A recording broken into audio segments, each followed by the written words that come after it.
Hello everybody and welcome to Ed's boat. Right, as you can see behind me there's a big gap where my boat used to be. Now don't worry, it's not been stolen.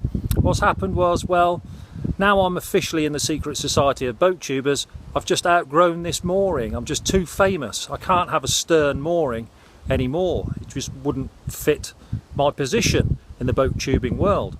So, well, reluctantly, and I've got some very fond memories of this mooring, but reluctantly it was just time to move on. Well, here I am in my new mooring. Well, I've only moved from the other side of the marina to this side, but I have got a jetty down the side of the boat now, and this makes it a lot easier for me to load and unload. Also, it's a little bit less risky climbing on and off the boat, especially on a wet day, because a stern mooring I had to climb over that rail, and it helps me with loading and unloading because I can park the car just here, you see.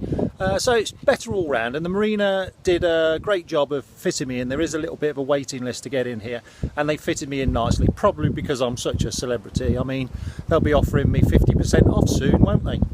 Won't you? Yeah? No? Alright, maybe not. But I'm in the new mooring, and happy to be here. It's a lot quieter over this side of the marina, so I'm less likely to disturb people. I don't think there's anybody living this side at all, and less customers about while I'm grinding and stuff like that. So it's better for everybody, really. Yeah, it's made life a bit easier for me, so quite happy to be here. It's all very well and good taking 3 days off to go cruising down the Ashby Canal, but while I'm doing that, no work's happening on the boat. I mean, it's just so easy, especially when the sun's out, to just come down, sit on the boat and just laze the day away, isn't it? I mean, could do with some motivation. Get on with it! All right, I get the point. Okay, let's do a bit of work on the boat. Well, one of the jobs I needed to do was sort out the hatch. Let me show you what the problem is.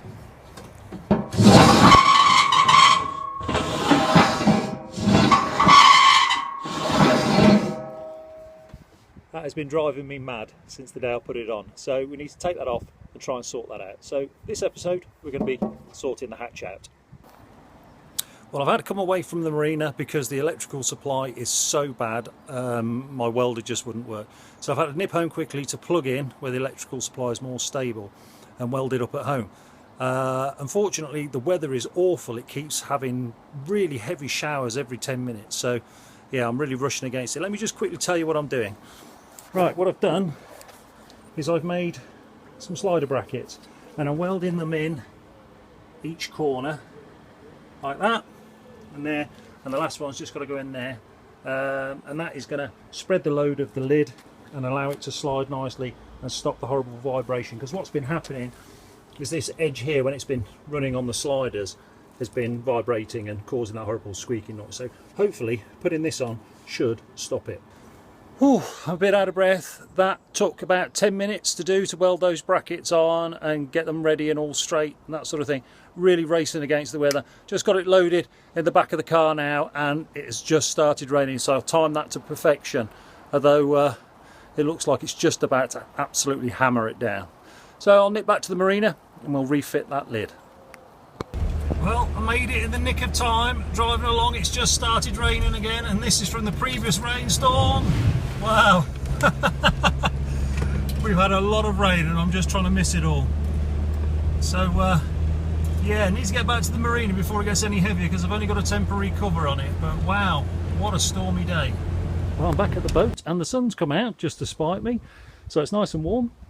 What I've done is I've just quickly gone down these runners. These are stainless steel runners with a bit of emery cloth just to take off any high spots from where it was rubbing before, so it all goes nice and smoothly. Same on this side.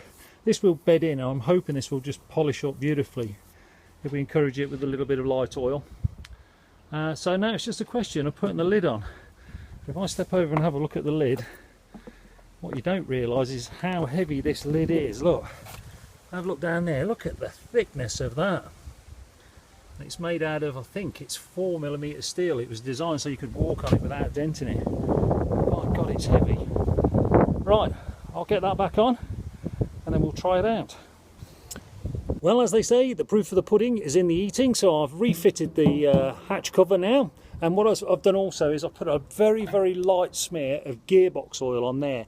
I wanted a thick oil on there as a residue, and what I want it to do is collect dust and grit and dirt and turn the oil into a cutting compound and just help the sliders bed in and polish up better as I use it. And then later on we'll wipe all that muck out, and hopefully it will slide up and down nicely. And if that doesn't work, we'll be replacing those stainless steel runners for brass ones, but we'll stick with this one for the time being. But did it work? Well, let's have a try.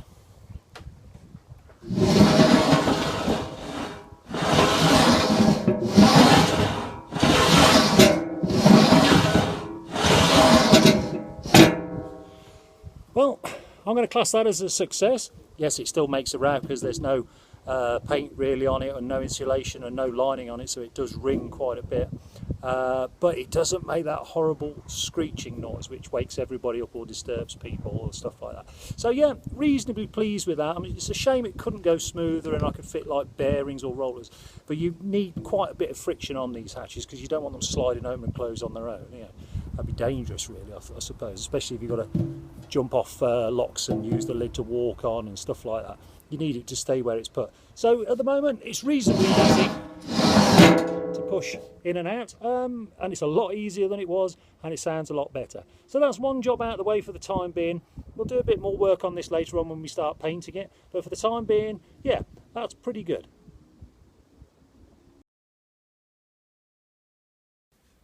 Okay, I'm going to change out my inverter. Now this inverter has been actually really good. It's been everything I've needed from it. It has powered my fridge, my sockets, my television, my DVD player, charged my phones. It's done everything all at the same time. What it won't do is power my vacuum because it's a bit on the powerful side. But I did overdrive it when I first had it, and I had a little bit of smoke come out of it, and it still worked. Well, it's not been very well recently, and it's been making some funny noises, and then sometimes when you turn it on it makes a funny noise and sometimes it doesn't. So I'm going to change it out anyway, but it still works if I can turn it on, and this will tell you how my concerns, because I'm using a piece of wood. This is a bad idea, by the way, people, don't try this at home. But if I turn that on, yeah, and that's turned on fine at the moment, but sometimes it makes a particularly horrible cracking noise when it goes on. Now I pretty much know why it's doing that, but and it can actually be fixed, but I've decided to swap it for a better model, and I'll use this as an emergency reserve. Right, there we have the old and the new, and there is quite a size difference. Now I know that this inverter struggles, smoke started coming out of it when I plugged my vacuum in, which is rated at 1200 watts, so it's going to be round about 1000 watts, and this one's considerably smaller, but it's 1500 watts. And it has a peak of 3000 watts. It's got a CE rating on it, and it's all fused up. There's loads of fuses. It's twin fan, the same as the other one, and I'm guessing that's just a result of modern technology. Now, yes, it was made in China, but it was remarkably cheap, and it is a pure sine wave inverter. So the reviews for it, although they're not many, the reviews for it are actually very, very good, but I'm going to test it because the price I paid for this, well, it's probably worth taking a gamble. So I'm going to install that now.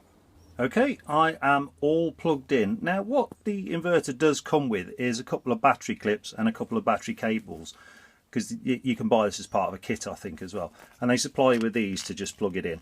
But they are too short for a start, but they're way too flimsy for boat safety standards, but it's okay. I've got the correct size cables in from the other inverter and they just go straight onto it.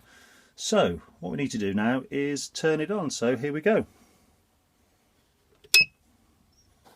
and it all illuminates up, and by the look of it, it's telling us how much we've got in our batteries, what the voltage is, and what our output is. So it's saying it's going to deliver about 243, 244.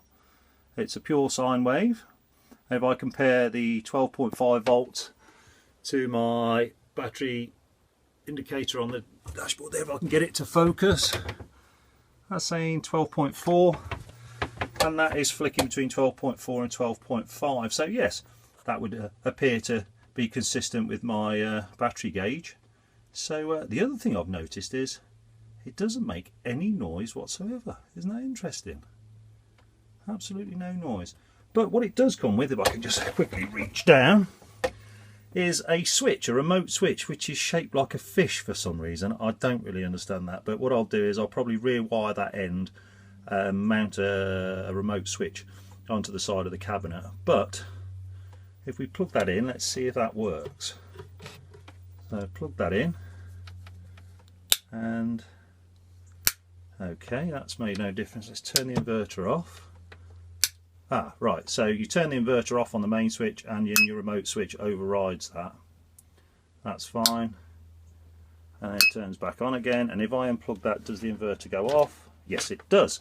So all we need to do now is plug something into it and see how it copes. Well, there we are, ladies and gentlemen. The inverter is plugged in and my vacuum is going. I've plugged directly into the inverter. Oh, I'm going to turn that off. That's very, very loud. But what I did notice was, wow, it doesn't half give your batteries a hiding when you run a vacuum that big. The inverter will do it with fully charged batteries, but to be honest, I might be better off getting a smaller vacuum. That one pretty much is not needed anymore. It's very, very large. But I'll keep it for the time being, so I know that I can run my vacuum off it. But yeah, the batteries didn't like it. But it's a success and a good test for the inverter, and it's passed with flying colours. Well, I think that'll about do it for this episode. Now, I apologise for my voice. I'm all bunged up. I'm full of cold at the moment. But I've had a productive couple of 3 days working on the boat, even though I'm not really feeling up to it. But yeah, we're making progress.